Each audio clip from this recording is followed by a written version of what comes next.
What's going on, y'all? This is a more commentary type video. We kind of kick it, kind of chill, the calm music in the background, and we just yap about a topic. And today I wanted to talk about shorter games and why I've been gravitating more towards shorter games as opposed to ones that are 20 plus hours. Now, just for reference for this video, and we have different metrics on how we judge things.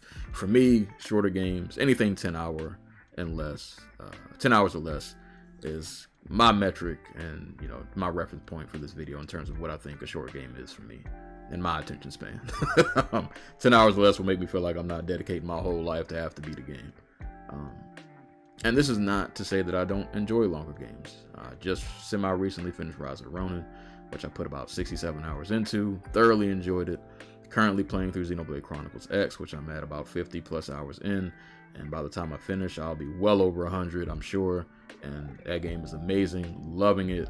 But with all of that said, as much as I enjoy, a big open world, adventuring and, engrossing story and all of that good stuff, sometimes I'm not in the mood for that. There are days where I've had a long day, I'm winding down for the night, and I'm not quite ready to go to sleep. So it's like, let me play something real quick before I shut it off for the night. And when I'm scrolling through my library, I'm getting anxiety just looking at some of these games because I know how long they are, and I don't have the mental bandwidth to deal with it. I scroll through my PS4 library and I see Neo, and I'm just like, you know what? Nope. I'm just gonna act like I didn't even see this. I don't have the mental bandwidth to deal with this right now. I know this game is like 30 hours long, 40 hours long. The game is hard, at least for me it is. And I don't want to deal with this right now. I just want to play something to relax and just have fun. And that is where these shorter games have been coming in the clutch, man. They have been providing me with some quality gaming sessions and these much more digestible, kind of bite-sized experiences. But I'm still getting quality. I think there's a lot of quality and a lot of good that comes from these shorter games that I think if you don't play, games that are, just a few hours long, I feel like you're missing out on some good stuff. One of the reasons I love shorter games is they tend to represent genres that either I grew up playing as a kid, so it's like a kind of a nostalgia hit for me. And they also just have high replayability. When a game is only a few hours long, you don't have a bunch of time for filler and like nonsense. Most shorter games tend to get straight to the point. A game that I've been going back to lately on the PS4 is this little twin stick shooter called Nex Machina that every so often I'll just go back and just pick up. And it's just because it's just fun. It's a very simple concept. You shoot robots, you free humans, don't get hit. That's it. That's the game. It's no crazy skill tree. It's not, a bunch of different abilities. Like, yeah, there are, different weapons or, different little stuff, but it's not super expensive. It is a very simple game with a very simple premise that you can pick up. If you want to complete it, it'll only take you just a few hours. And once you complete it, you can always replay it. That replayability factor is going to be there. You can go for a high score. For me, I'm replaying it on a higher difficulty because I've already beat it on normal. So, I cranked it up a notch. But even with that said, like even though I'm getting a challenge, it's still some friction because I know it's, low commitment. I don't feel any stress when I play it.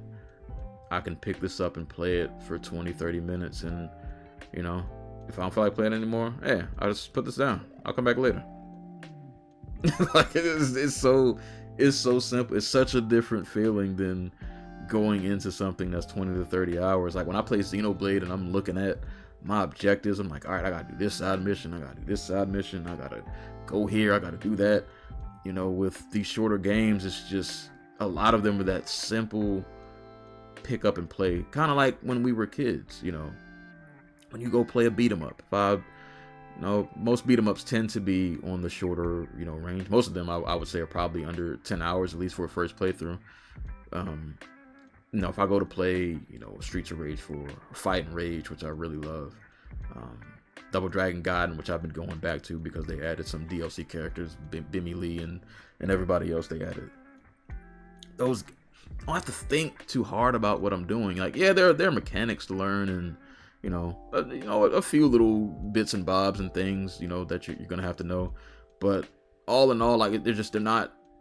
It doesn't take a lot of mental bandwidth to play them. It's a very simple, straight to the point. You know what you're doing. You know what you're getting into, and you don't really have to stress too much about it. It's much more about just having fun, and that simplicity just works for me. That less is more works for me. I like that feeling of just, I'm playing something to just simply have fun. And shorter games tend to do that for me. But like, some of them still will have substance. So, you can have, like I said, your Nex Machinas. Neon Inferno is a running gun that I really love. Really short game, straight to the point. Most beat 'em ups, straight to the point. A lot of action. We just gonna jump in. We just gonna press some buttons and punch some people, shoot some people, and then we can go on about our day. But you can also, if you're somebody who likes challenge, I enjoy a good challenge. I'm a little bit of a masochist when it comes to gaming, admittedly. Or even if you still want like good stories, there's still short games that can give you good stories. Now, they may be told in kind of unconventional ways, but it's still, a good story. I love the Little Nightmares games. So I haven't played 3 yet, or Reanimal for that matter, but that's, another story for another day. But I love like the short puzzle platformers that most of them aren't, the games of that ilk, your Limbos, your Insides, if you've played Bramble, games of that nature. Most of those are well under 10 hours. And they're still satisfying. You still get a challenge, you still got to work your brain, but you also don't have to feel like, I'm dedicating my whole life to this, because before you know it, it'll be over, and you can just move on to the next thing. Planet of Lana 2, that game is double the length of the first one, and it's still short. It's only like 8 hours long, and I was so satisfied when I finished it. And I'm somebody who, a lot of people kind of have this argument of, they don't want to pay a certain price point because a game is only X amount hours long. Now, that's up to you. I can't tell you how to spend your money. We all have different metrics. We all have different standards. Yours is yours. That's on you. But for me, I'm more so looking at it through the lens of, am I having fun? Was this enjoyable? Because that's when I'm going to feel like I got my money's worth. Now, I get it. It's not to say that I'm going to pay, $70 for a game that's like 4 hours. But at the same time, I don't think just because a game is 30 to 40 hours, I don't think that automatically means it's worth the money. You can have a 30 to 40 hour adventure that might be boring. That doesn't make it worth $60, $70 to me. I would much rather play something that's, 4 to 8 hours where I just have a lot of fun. Compared to something that's 20 to 30, and maybe it even looks amazing, but it might just not be fun, or it just might be kind of boring. Like, I tend to just quality by entertainment. Did I have fun playing this? Did I enjoy playing this? That's where I'm gonna feel like I got my money's worth. And like I said, due to the replayability of shorter games, yeah, maybe the first runtime, your first initial playthrough is only, maybe 5 to 8 hours long. But I can replay this a lot quicker and maybe try something different that I didn't do the first time. Give myself a different kind of challenge. Maybe it has a new game plus. And in total, I might end up at 20 to 30 hours just because I replayed it so many times. A game that I recently mentioned on this channel, very underrated little gem called Fading Afternoons, kind of like a River City Ransom meets Shenmue meets Yakuza, but it's a 2D beat 'em up adventure kind of game. Really, really dope game in my opinion.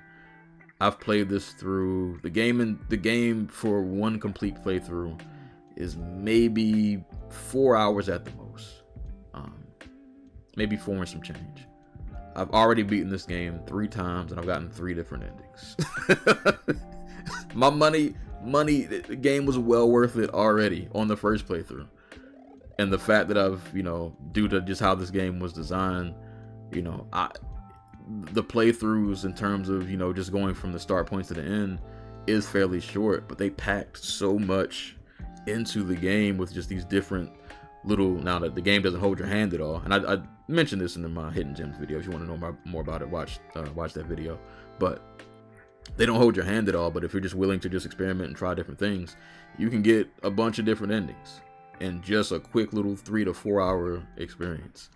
So I think there's just a lot of quality in these shorter games, and I would encourage people to play the shorter games. Give those 3 to 4 to 8 hour games more of a chance.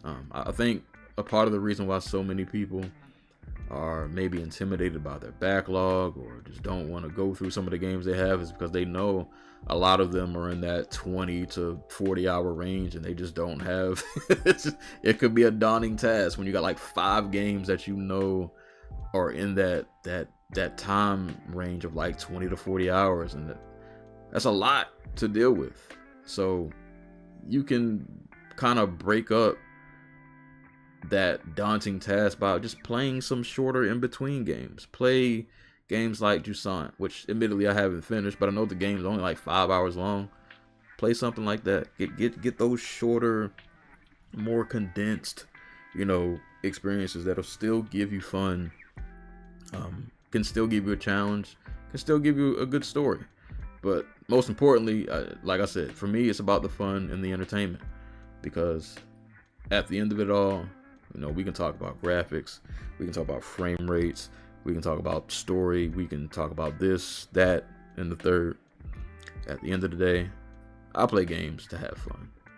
And if I'm not having fun, then what's the point of really doing any of this? And a lot of these shorter games, they give me the nostalgia hit.